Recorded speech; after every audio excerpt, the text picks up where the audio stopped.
3 years. That's how long we'd been together when I decided our anniversary deserved more than flowers and a dinner reservation. I wanted to find her something meaningful, something that showed I actually paid attention. For weeks, I browsed vintage jewelry stores during my lunch breaks. She'd always admired older pieces, the kind with history and craftsmanship you don't find anymore. Not the mass-produced stuff from chain stores, but authentic vintage items. She'd mentioned it enough times that I knew it mattered to her. Then I found it. A 1940s necklace with intricate metalwork and genuine stones.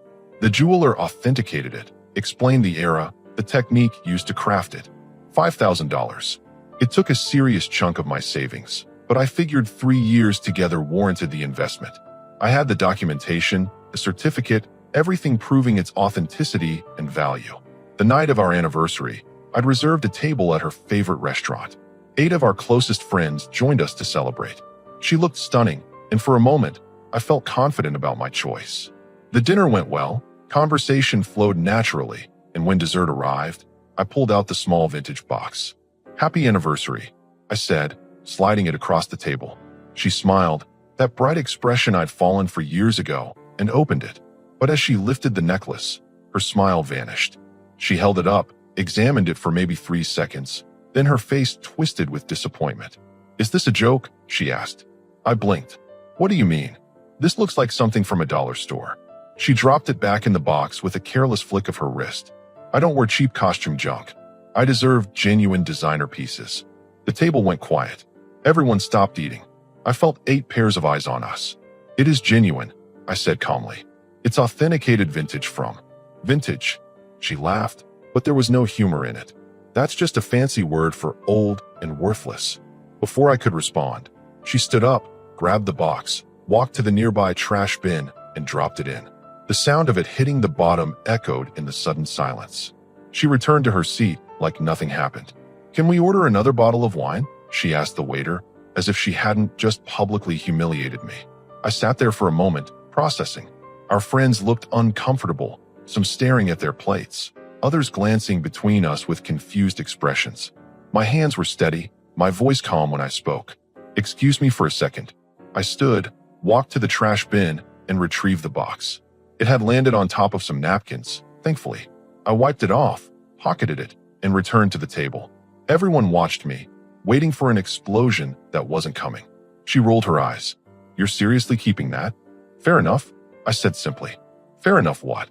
"Fair enough that you don't appreciate it. I'll handle it." Her expression shifted slightly, maybe catching something in my tone. But she recovered quickly, turning to her friend Sophia and starting a conversation about an upcoming trip they'd planned. I stayed for another 20 minutes, smiled when appropriate, answered questions from our friends. But I wasn't really there anymore. Something had clicked off inside me, like a switch being flipped. When we left the restaurant, she tried to take my hand.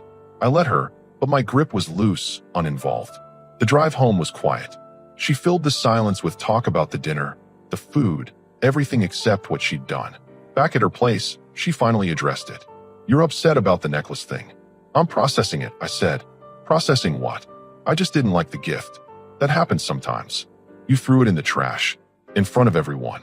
She waved her hand dismissively. I was being dramatic. "You know how I am." "Yeah," I said. "I'm starting to." Her eyes narrowed. "What does that mean?" "It means I'm tired. I'm going home." "You're leaving?" "It's our anniversary night. And you threw my gift in the garbage. I think the celebration's over."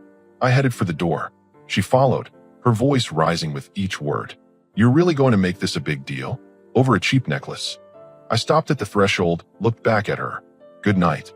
I drove home in silence, the small box sitting in my passenger seat. When I got to my apartment, I didn't go straight to bed. Instead, I sat at my kitchen table, opened the box, and looked at the necklace under proper light. The craftsmanship was incredible, each detail deliberate, precise. The jeweler had spent 40 minutes explaining the history, the technique, why pieces like this were becoming rare. $5,000. Weeks of searching, and she'd called it garbage without a second glance. I pulled out the receipt, the authentication certificate, all the documentation I'd carefully kept. Then I did something I probably shouldn't have. I left them on my kitchen counter, right where she'd see them when she came over next. Because she always came over. She had a key, she'd let herself in, and she'd make coffee like she owned the place. Part of me wanted to see what happened when she discovered the truth. The other part of me was already done caring. I put the necklace back in its box, stored it safely, and went to bed. My phone buzzed with texts from her, but I didn't read them. Not yet. Tomorrow would be interesting. She didn't come over the next morning like I expected. Instead, I got a string of texts around noon. "You're being childish. It was just a necklace. Why are you ignoring me?" I responded with one word: busy. Work kept me occupied anyway. I had a project deadline approaching, and focusing on code was easier than thinking about last night. Around 3 in the afternoon, my phone rang.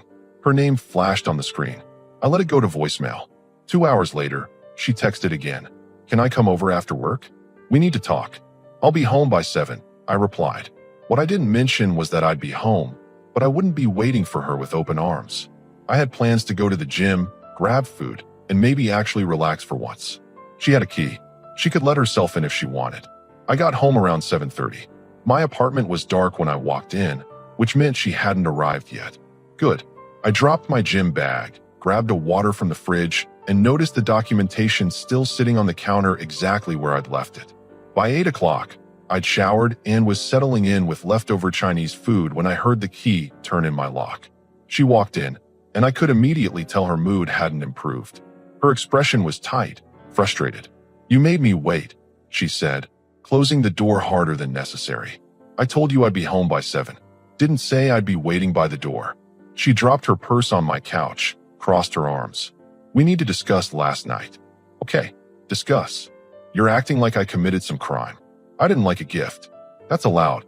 I took a bite of my food, chewed slowly. "You threw it in the trash. In public." "I already said I was being dramatic. You humiliated me in front of our friends." "Oh please, they'll forget about it by next week." I set down my fork. "Will they?" "Because Philip texted me this morning asking if we broke up. Kevin called during lunch. Everyone noticed." Her jaw tightened. "So now you're playing the victim?" "I'm not playing anything.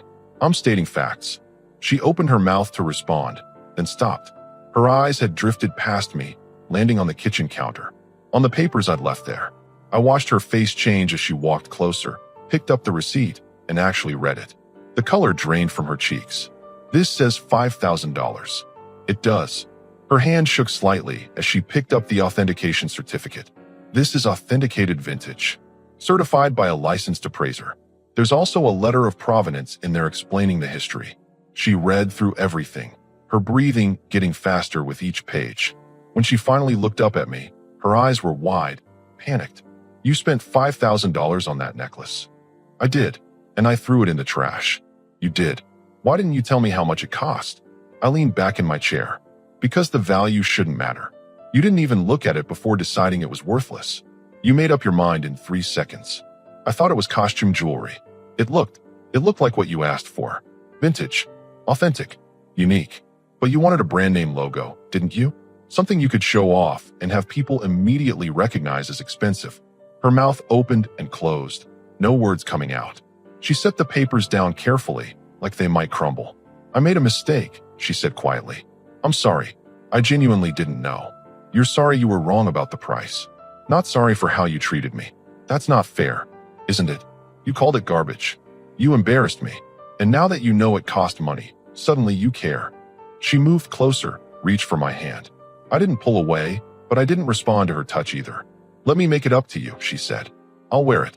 I'll post pictures, tell everyone how beautiful it is." I returned it this morning. Her eyes went wide. "You what?" "I returned it. Got my money back." "Well, most of it. The jeweler kept the 10% restocking fee, but that's fair." "You returned it?" Her voice pitched higher. "Without even asking me. Why would I ask you? You threw it away. Clearly, you didn't want it. But I didn't know. And that's the problem. You didn't know because you didn't care enough to look. You saw something that didn't scream designer brand and decided it wasn't worth your time." She pulled her hand back, wrapped her arms around herself. "This is about more than the necklace, isn't it?" "Yeah, it is." "What does that mean?" I stood up, cleared my plate even though I wasn't done eating. I needed to move, to do something with my hands. "It means I've been thinking about some things. Patterns I ignored because I didn't want to see them. Patterns." I turned to face her. "Remember my birthday last year? You said the watch I wanted was too boring. You picked out a different one, more expensive, more flashy. I wore it twice because I hated it, but you never noticed. Remember when we went to my company dinner? You spent the whole night comparing my salary to your friend's boyfriend who works in finance. Remember last month when you posted that photo of us and captioned it, "He tries his best," with a laughing emoji? Her face went pale again. Those were jokes. Were they? Because they didn't feel like jokes. They felt like little cuts, constant reminders that I'm never quite enough for you. That's not true. Then why did you assume my gift was cheap? Why was your first instinct to throw it away rather than ask me about it? She didn't answer. Couldn't answer, probably. I grabbed my water, took a long drink, and let the silence stretch. She stood there in my kitchen, looking smaller than I'd ever seen her, holding papers that proved she'd made a $5,000 mistake. "I need you to leave," I said finally. "What?" "I need space. Time to think. And I can't do that with you here. You're breaking up with me over a necklace?" "I'm taking a break because you showed me exactly how you see me. And I don't like what I saw." Tears formed in her eyes. Genuine ones, I think. But I'd seen her cry before, usually when she wanted something. "Please don't do this," she whispered. "Go home. We'll talk in a few days." A few days? What am I supposed to do for a few days? Figure out if you actually respect me. Because right now, I'm not convinced you do. She grabbed her purse, the tears flowing freely now. At the door, she turned back. "I love you. Maybe. But love without respect doesn't mean much." After she left, I sat in the quiet apartment for a long time. My phone buzzed with her texts, but I didn't read them. Not tonight. I looked at the papers on my counter, the documentation of a gift that should have meant something, but ended up meaning everything for all the wrong reasons. Tomorrow, I'd start making some decisions. But tonight, I just wanted peace. The next 3 days were quiet. Too quiet. She texted constantly at first, long paragraphs explaining herself, apologizing, promising to change. By day 3, the messages got shorter, more desperate. "Please talk to me. I can't sleep. This isn't fair." I responded once, still thinking. Work became my refuge. I threw myself into the project, stayed late, volunteered for extra tasks. Anything to keep my mind occupied. But during the quiet moments, driving home or lying in bed, my brain wouldn't stop replaying our relationship like a highlight reel I'd been avoiding watching. The watch incident last year wasn't just about the gift. When she'd insisted on picking out a different one, she'd said, "You have no sense of style. Let me handle it."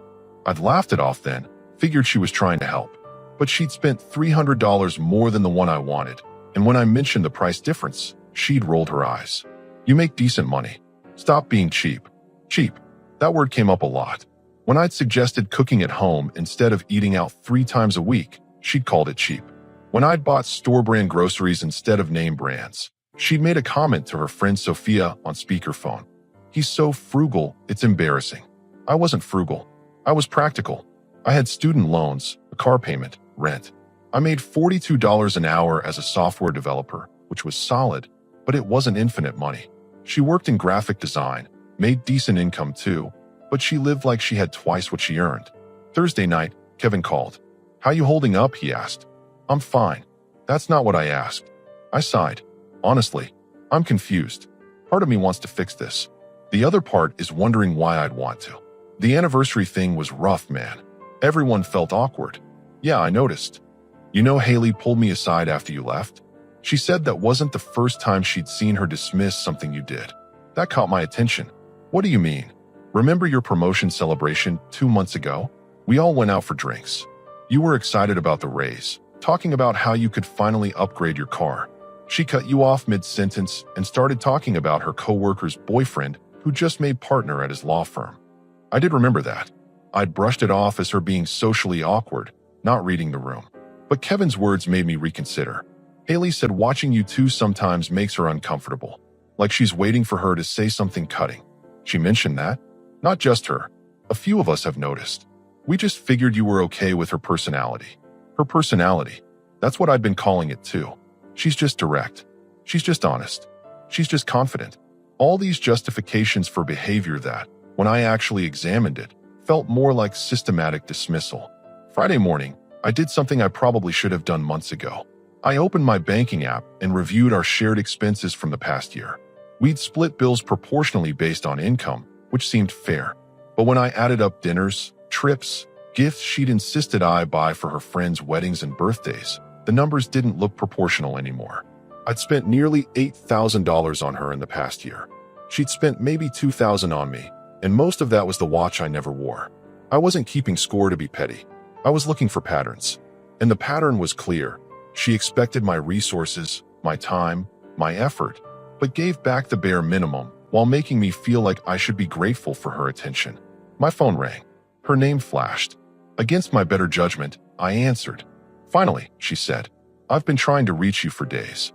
I've been working. For 4 days straight. You're avoiding me." I'm thinking, like I said I needed to. And what have you decided? I leaned back in my desk chair, looked out my office window at the parking lot below. I've been remembering things. What things? Last Christmas, I asked what you wanted. You sent me a list of 5 items, all over $200 each. I bought 3 of them because that's what I could afford. You posted a photo on social media with the caption, "When your boyfriend doesn't understand your love language." Silence on her end. My birthday dinner, I continued. You invited 6 of your friends without asking me. When I mentioned I'd wanted a quiet night, you said I was being antisocial. Then you left early because you had brunch plans the next morning. I drove your friends home. I apologized for that. You said sorry for leaving early, not for taking over my birthday, not for ditching me with your friends. Where is this coming from? It's coming from 3 years of me accepting behavior I shouldn't have. The necklace wasn't an isolated incident. It was the clearest example of how you see me, how I see you. I love you. You love what I provide. Stability, attention, someone who doesn't challenge you. But you don't respect me. If you did, you wouldn't constantly compare me to other people's partners. You wouldn't criticize my choices while demanding I fund yours. And you definitely wouldn't throw away something I spent weeks picking out for you. Her breathing got heavier. So that's it. You're ending 3 years over some grudges you've been holding. They're not grudges. They're facts. And I'm not ending anything yet. I'm just finally seeing things clearly. What does that mean? It means I'm going to finish this conversation and get back to work. We'll talk this weekend. This weekend? That's 2 more days. Yeah, it is. You're being cruel. I'm being thoughtful. There's a difference. I hung up before she could respond. My hands were steady, my mind clear. For the first time in 3 years, I felt like I was making decisions based on what I needed, not what would keep her happy. That evening, I met up with Philip and Gary for drinks. We'd been friends since college, and they'd been at the anniversary dinner. She's texted me 4 times asking if I've talked to you, Philip said, sliding a beer across the table. She texted me too, Gary added. Wanted to know if you were seeing someone else. I almost laughed. That's her theory? I'm cheating. Apparently. She's trying to figure out why you're so calm about this. I'm calm because I'm done being reactive. Every time we've had issues before, I'd scramble to fix them, apologize even when I wasn't wrong, do whatever it took to smooth things over. I'm not doing that anymore. Philip nodded slowly. About time, honestly. You think I should have done this sooner? Man, we've been watching you shrink yourself for her for 2 years. You used to have opinions, preferences. Lately, you just go along with whatever she wants. Gary agreed. Remember when you wanted to take that weekend trip to the mountains? She vetoed it because she wanted to visit her friend instead. You ended up driving her 4 hours each way, waited at a coffee shop while she hung out, then drove back. When did you get your mountain trip? I didn't. Exactly. The conversation shifted to other topics, but their words stuck with me. I'd been so focused on maintaining peace, on being a good partner, that I'd forgotten to check if she was doing the same. When I got home that night, I sat down and made a list. Not of complaints, but of observations. Times she dismissed my feelings. Moments she'd prioritized her wants over my needs. Instances where her words didn't match her actions. The list was longer than I expected. And somewhere around item 15, I realized I wasn't confused anymore. I knew exactly what I needed to do. Saturday afternoon, I texted her, "Come over at 6. We'll talk." She responded immediately, "Thank you. I'll be there." I spent the day preparing, not emotionally, but practically. I printed out my bank statements with highlighted sections showing our spending patterns. I had my list of observations. I'd even talked to my therapist friend Liam the night before, just to make sure I wasn't being irrational. "You're allowed to have standards," he'd said, "and you're allowed to enforce them." She arrived at 5:45, earlier than I'd asked. I heard her key in the lock, and she walked in carrying flowers in a bag from my favorite sandwich place. "I brought peace offerings," she said, her smile nervous. I looked at the flowers, then at her. "Put them on the counter." Her smile faded slightly. But she complied. She sat on my couch, and I took the chair across from her. Not next to her. The distance was intentional. I've been miserable this week, she started. I've been productive. She blinked. That's cold. It's honest. You wanted to talk, so let's talk. But I'm going to lay out some things first, and I need you to just listen. Can you do that? She nodded slowly. I pulled out my printed bank statements. In the past year, I've spent $7,800 on you. Dinners, gifts, trips, your share of expenses when you were short on cash. You've spent approximately $2,000 on me. That's a 4-to-1 ratio. You're keeping score of money? I'm illustrating a pattern. Let me finish. She pressed her lips together. You've canceled on me 11 times in the past 6 months for plans with friends. I've canceled on you twice, both times for work emergencies. When I had the flu in March, you visited once for 30 minutes because you had a nail appointment. When you had food poisoning in July, I took 2 days off work to take care of you. I didn't ask you to do that. You didn't have to. That's what partners do. But partnership requires reciprocation. I pulled out my phone, opened our text history. Here's a message from August. Honestly, you're so boring sometimes. We never do anything exciting. That week, I planned a concert, a nice dinner, and a day trip to the lake. But you wanted to go to your friend's pool party instead. Her face reddened. Why are you doing this? Because you asked what the problem is. This is the problem, not one incident, but a pattern of you treating my efforts as insufficient while contributing minimal effort yourself. That's not fair. I contribute plenty. Do you? Name 3 things you've done in the past month specifically for me. Not things we did together. Things you initiated to make me happy. She opened her mouth, then closed it. Tried again. Nothing came out. I can name 3 things I did for you this week alone, and we weren't even speaking. I paid your phone bill because it's on my account. I picked up your prescription when the pharmacy called. I watered your plants when your neighbor texted me that you'd forgotten to ask her. Those are small things. Small things are relationship things. They add up. And my point is, I do them without thinking because I care. But you don't even notice they need doing. She stood up, started pacing. So what? You've been secretly resenting me this whole time. Not secretly. I've mentioned these things before. You just dismissed them. Like when I told you it hurt that you compared my salary to your friend's boyfriend. You said I was being sensitive. You were being sensitive. Or you were being disrespectful. See, that's the issue. When I express feelings, you invalidate them instead of hearing them. She turned to face me, arms crossed. Fine. I haven't been perfect. Neither have you. But we can work on this. Couples therapy, better communication, whatever you need. What I need is basic respect. And I don't think therapy can teach you that. That's ridiculous.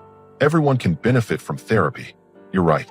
But therapy works when both people recognize there's a problem.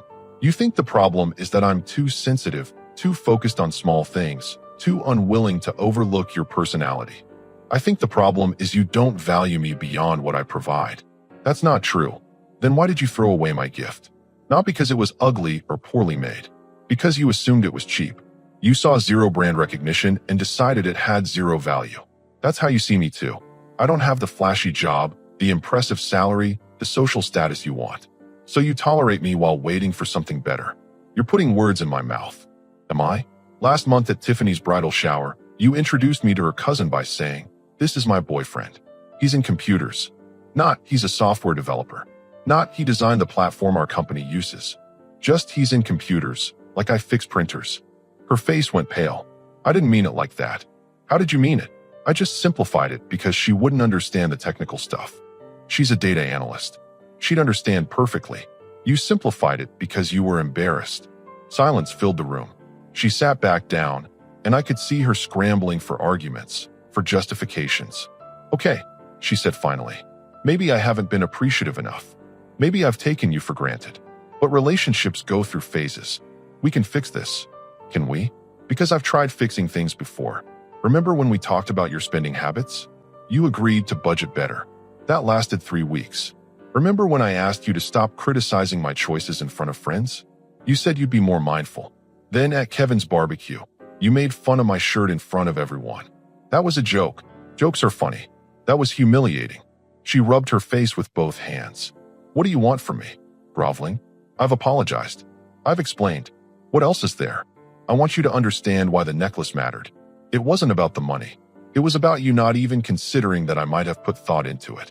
You saw something outside your expectations and immediately deemed it worthless. That's exactly how you treat me. I don't treat you as worthless. Then explain the Instagram caption. He tries his best. Why would you write that? It was cute. Self-deprecating humor about couples. Except you depreciated me, not yourself. You made me the punchline. She stood up again, grabbed her purse. You know what? I came here to fix things, to talk through our problems. But you've clearly already decided I'm some terrible person. You've built this entire case against me like I'm on trial. You asked what the problem was. I'm telling you. No, you're attacking me with spreadsheets and screenshots. This isn't a conversation. It's an ambush. It's called having receipts. You wanted to know why I'm upset. I'm showing you. Well, congratulations. You've proved I'm a bad girlfriend. Are you happy now? I'm not trying to prove anything.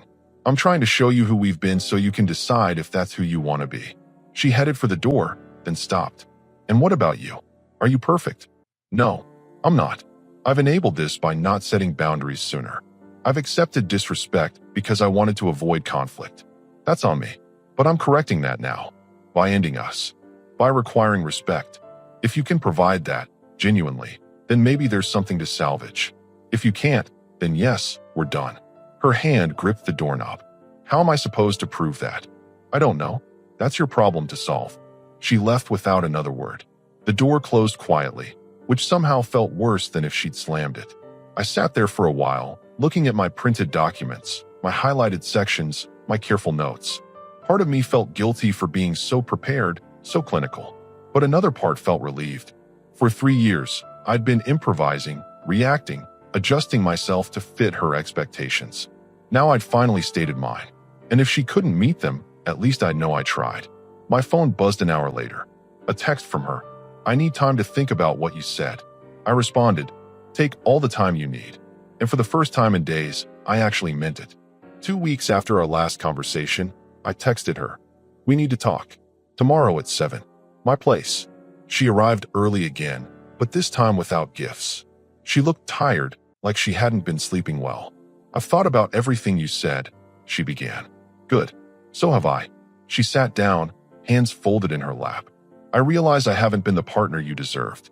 I took you for granted, dismissed your feelings, prioritized my wants over your needs. You were right about all of it. I nodded. Okay. So I want to do better. I've been reading about communication, about appreciation. I even found a couples therapist who specializes in. I'm ending this. She stopped mid-sentence. What? I'm ending the relationship. Cleanly, definitively. No breaks, no trial periods. We're done. But I just said I want to change. You want to change now that there are consequences. That's not the same as actually valuing me. That's not fair. People can grow. They can. But I don't trust that you will. And more importantly, I don't want to spend another year waiting to find out. Her eyes filled with tears. So that's it. 3 years mean nothing. They meant something. They taught me what I won't accept anymore. That's valuable. You're being cruel. I'm being clear. There's a difference. You asked for respect. This is what it looks like. I'm respecting myself enough to walk away from something that doesn't serve me. She wiped her eyes. What if I prove I've changed? What if I'm not interested? This isn't about proving anything. It's about recognizing that we're fundamentally incompatible.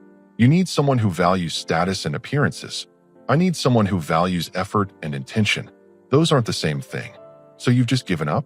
No, I've made a choice. There's a difference. She stood up, grabbed her purse. You're going to regret this. Maybe, but I doubt it. At the door, she turned back one last time. I really did love you. In your way, maybe you did. But your way wasn't enough for me. She left. This time, I knew it was final. The following months were quiet.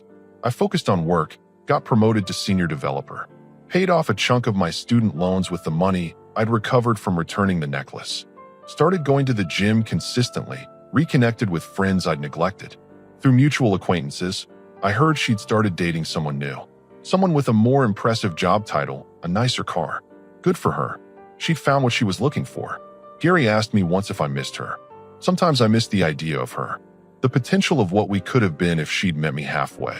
But the actual relationship? No.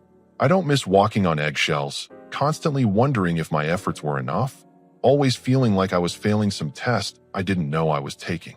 That's mature of you. It's survival. I spent 3 years shrinking myself to fit her expectations. I'm done with that. 6 months after our breakup, I ran into Sophia at a coffee shop. "How have you been?" she asked. "Good. Actually good, not just saying it." She smiled. "You look different. Lighter, maybe." "I feel lighter. Turns out removing constant criticism from your life does that." "She asks about you sometimes." "That's nice. Tell her I'm doing well." "Will do. And hey, for what it's worth, you made the right call." I nodded. I already knew that. The necklace incident taught me something valuable. Sometimes people show you exactly who they are in one moment of unfiltered honesty. She looked at something valuable and called it worthless because it didn't match her expectations. She'd done the same thing to me for 3 years. The difference was, I finally stopped accepting it. I didn't need closure, dramatic confrontations, or proof that leaving was right. I had peace. I had self-respect. And I had a clear understanding that love without respect isn't love at all. That was enough.